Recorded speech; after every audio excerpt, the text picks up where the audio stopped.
broers en susters. Die skriflesings is op ons baie duidelik voorgehou. En ek wil graag kom met die volgende waarheid. Genade is nie vir die waardiges nie. Dit is vir die gebrokenes. Ons almal misluk. Het sy in die openbaar of privaat. Almal van ons misluk by tye. Maar in God se koninkryk is mislukking nie die finaliteit nie. In God se koninkryk is 'n mislukking nie finaal nie.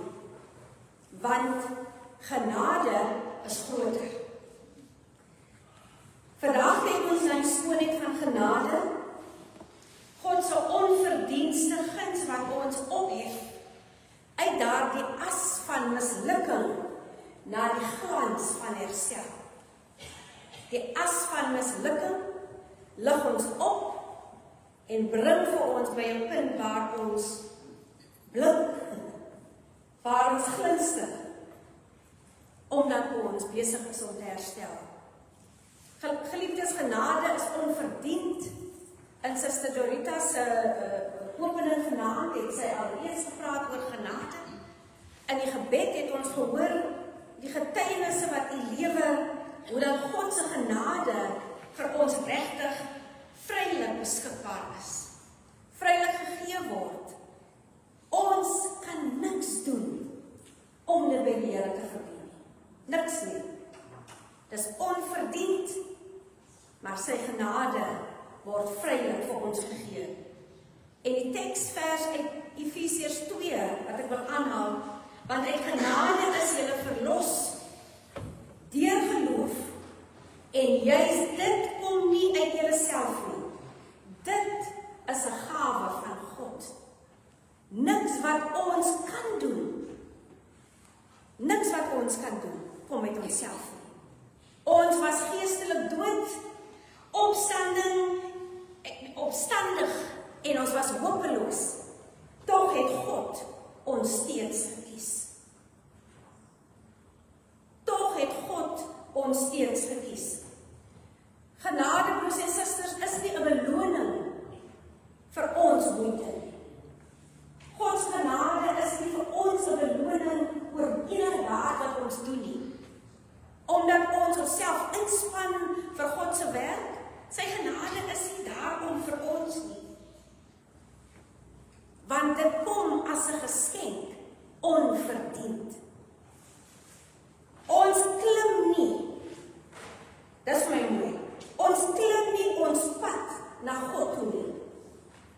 Dit is God wat kom na ons toe.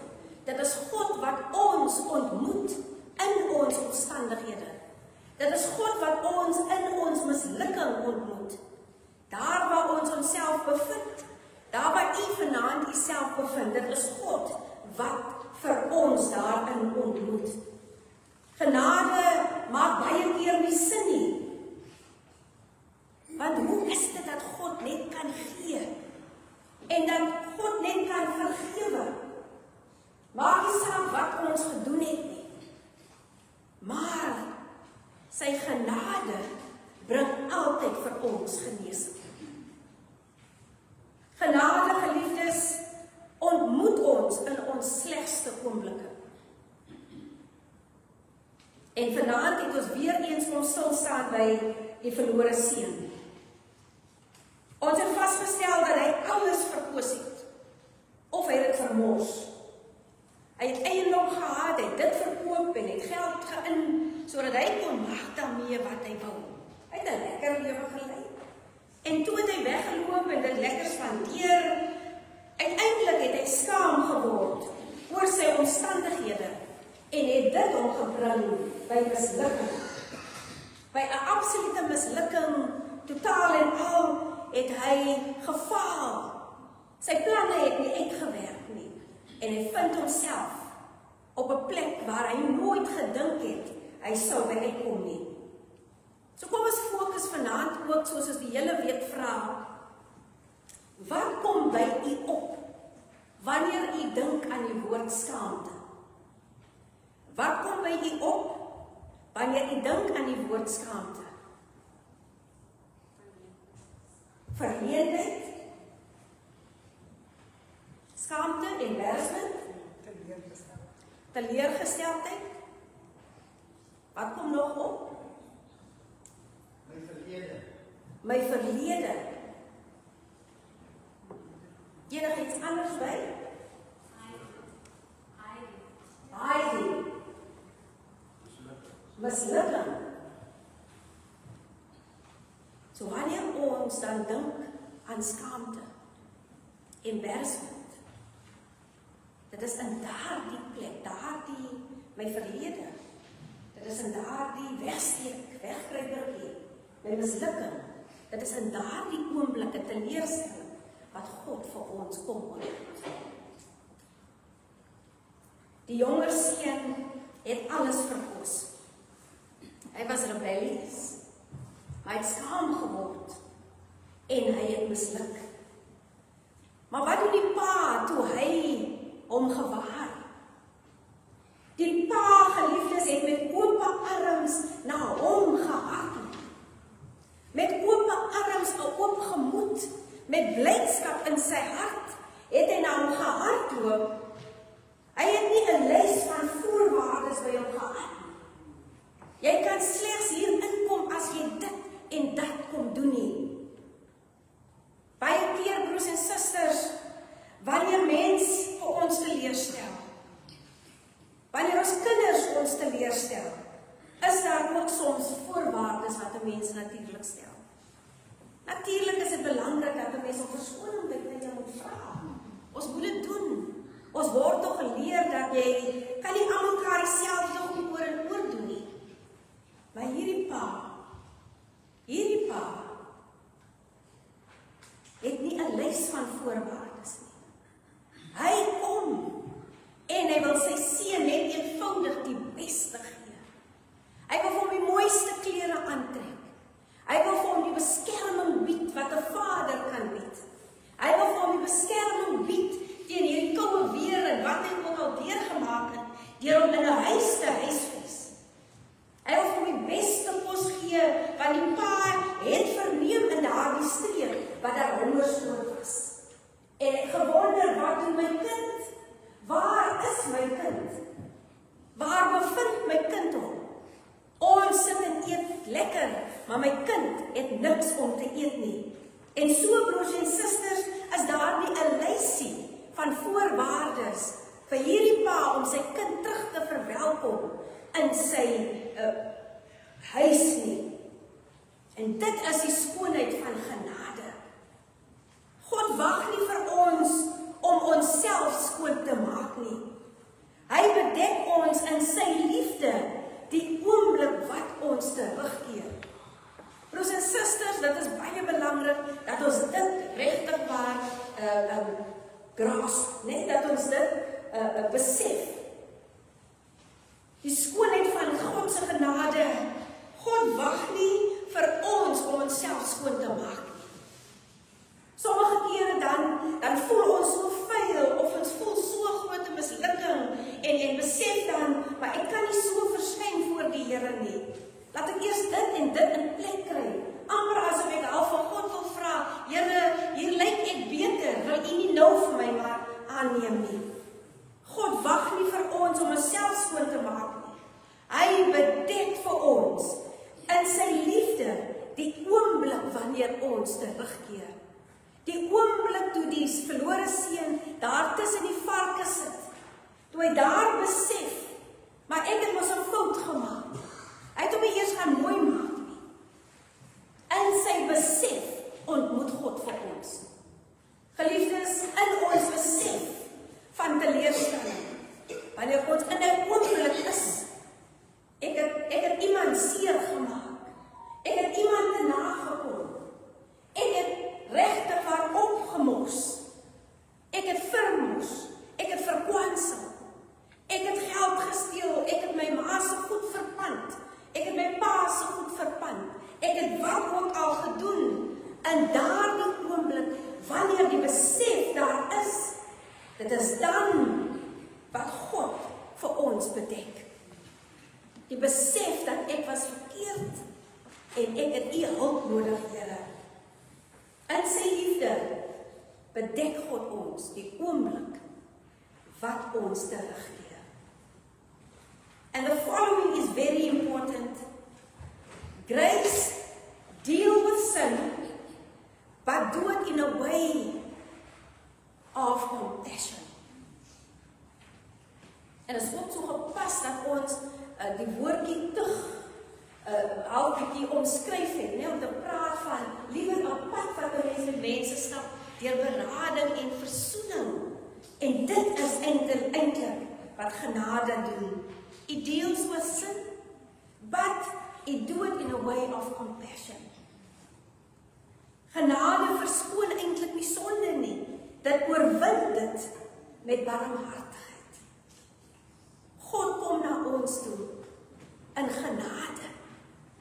Met barmhartigheid kom God en hy nader vir ons. God kom nie met 'n sweep nie. Hy kom nie met 'n lat en wil vir ons pak gee nie. Ek het nou die dag gehoor van 'n onderwyser wat nog steeds laerskoolkinders met die liniaal oor die vingers slaan. En die ma het gepraat asof dit goed is. Die ma sê, maar hulle luister mos nie. Toe sê ek van nee, as ander maniere hoe 'n mens foute en goed kan aanspreek. Geliefdes, God kom nie na ons toe met 'n lat, met 'n liniaal, met 'n sweep of wat ook al nie. God kom uit sy liefde en barmhartigheid kom hy na ons toe. God in sy genade of genade draai as in getuienis. As, soos ons al reeds gesê het, as is iets wanneer jy hom vat, dan vat jy eintlik deur hom. Jy vat deur hom, hy is niks. Hy is klaar gebrand. Genade draai daardie as, daai stikkendheid, daai teleurstelling, daai mislukking, die skaamte wat ek voel, daardie uitgebrandheid, dit draai genade in getuienis. En daarom, broers en susters, is dit wonderlik om te hoor wat u getuienisse is, om te hoor wat die Here in u lewe bewerk het, om te hoor hoe God u vanuit as tot oorwinning gebring het. Vir baie van ons is daardie omswaai gebeur nie sommer onmiddellik wanneer ons heeltemal standvastig is nie. Dis 'n pad wat ons nog moet stap om by standvastigheid uit te kom. Maar God se genade is vir ons genoeg. En in Romeine word daar teks vir ons uitgelig wat sê, maar na mate die sonde toegeneem het, wat gebeur dan? Het die genade van God soveel oorvloediger geword. Die Here is bekend met ons sondigheid. God is bekend met die sondige natuur van die wêreld, maar sy genade is oorvloediger as daardie oortredings. En so daarom kan sonde nooit vir genade wen nie. Sonde kan nooit vir genade uithardloop nie. Want God se genade is oorvloediger as die oortredinge. Geliefdes, ons ergste oomblikke kan ook ons sterkste getuienisse word.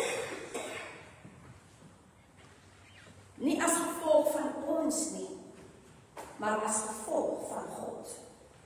As gevolg van God. En dan kom ons en ons getuig van God se goedheid. Wat God gedoen het in my oomblik van swakheid, in my oomblik van teleurstelling, in my oomblik van as, dan kom ons getuig oor God se goedheid in daardie oomblik. Dan praat ons van God se genade.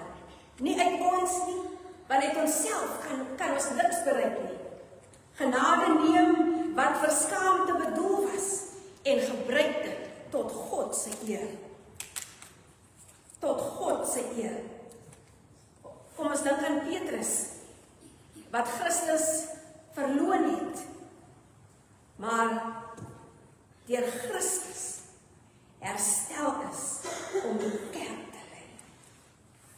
Genade, geliefdes, neem wat vir skaamte bedoel was en gebruik dit tot God se eer. Net genade kan 'n graf in 'n tuin verander. Geliefdes, genade bemagtig ons om nuwe lewens te leef. Genade red ons nie net nie, maar dit verander vir ons. En daarom, broers en susters, liewe jongeman's, wanneer ons praat van God se genade, dan kan ons nie praat mense wat onveranderd gebly het nie. Want as ons praat van God se genade wat red, dan moet ons daardeur verander word.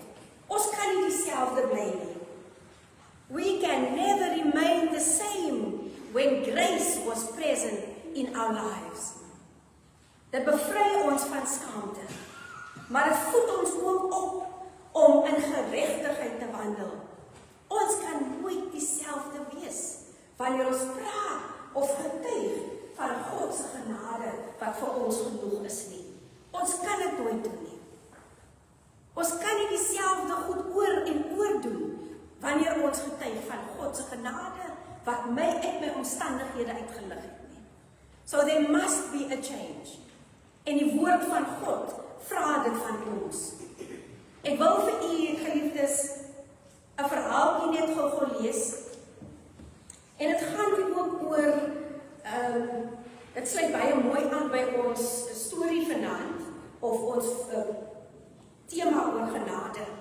Dit is 'n God wat van stories hou. Dit is 'n Joodse legende wat hier is, en ek hou dit gou vir u voor.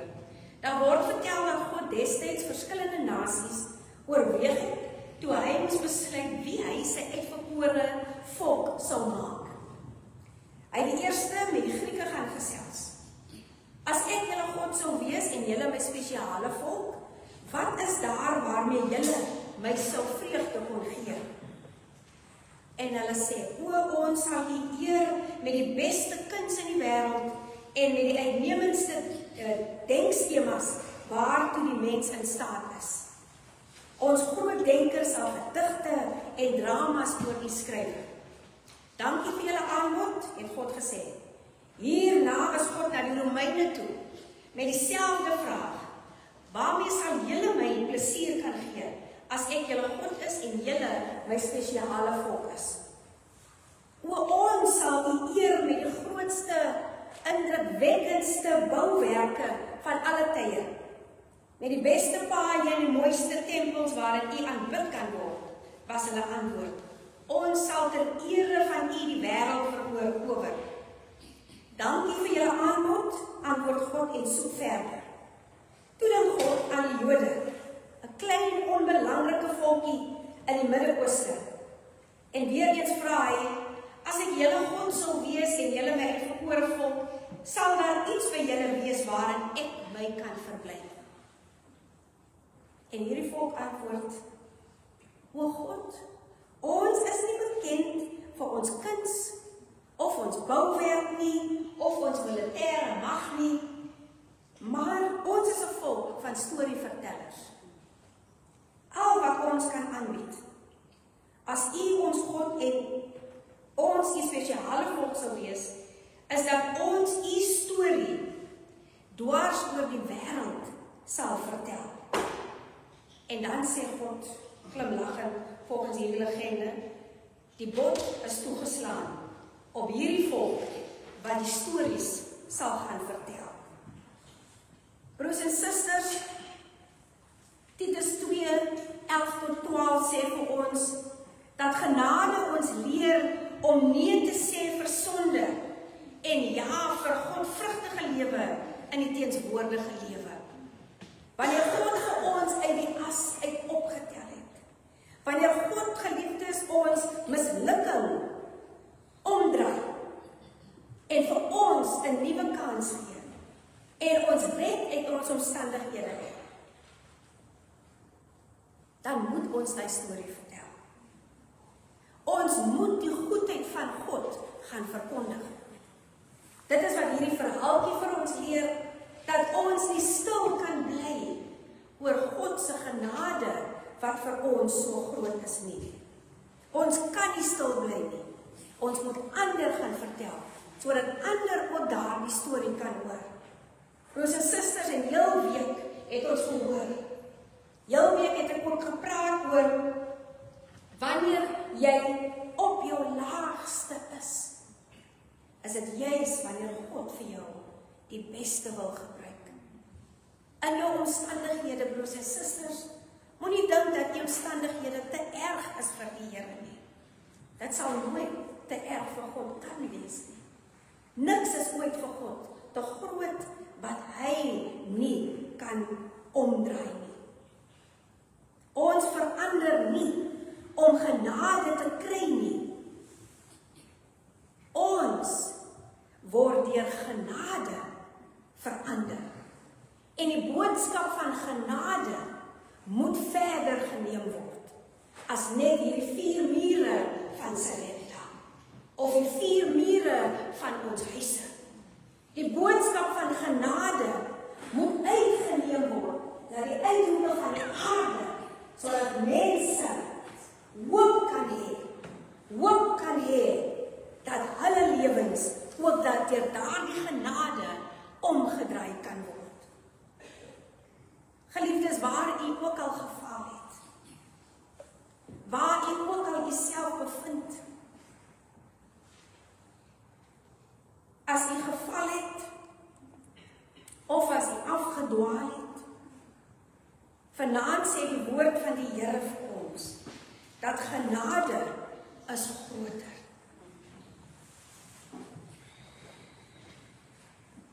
Jy kan dit nooit verdien nie. Al probeer ons wat. Ons kan nie genade koop nie. Ons kan dit nie deur ons werke eie nie. Genade in Christus gee God skoonheid vir as. God gee skoonheid vir as. En dit is slegs hy wat vir ons wit of witter as sneeu kan was. God gee vir ons guns in plaas van mislukking. En God gee vir ons vreugde daar waar skaamte een plek of op een tyd geleef het. Wat wil u doen vanaand met u lewe? Broers en susters, laat toe dat God vanaand vir u in u skaamte, teleurstelling, mislukking in u omstandighede ontmoet. Die skoonheid van genade, onverdienste guns te midde van ons mislukkings. Wanneer ons nou oorgaan tot gebed, broers en susters, gaan ek vra dat ons saam bid vir baie dinge. Soos dit al reeds deur die week ingekom het, is daar baie gebedsversoeke en ons gaan vra dat u daarvoor vanaand bid. Maar as u vanaand hier sit en u voel dat u oorweldig word deur u mislukking, dat u eintlik vasgeketting voel deur u mislukking, of dat u vasgeketting is deur skaamte en dat u nie daaroor kan kom nie, dat u dit nie kan afskud nie, en u spesiaal wil hê dat ons vanaand vir u bid, dan kan u na vore kom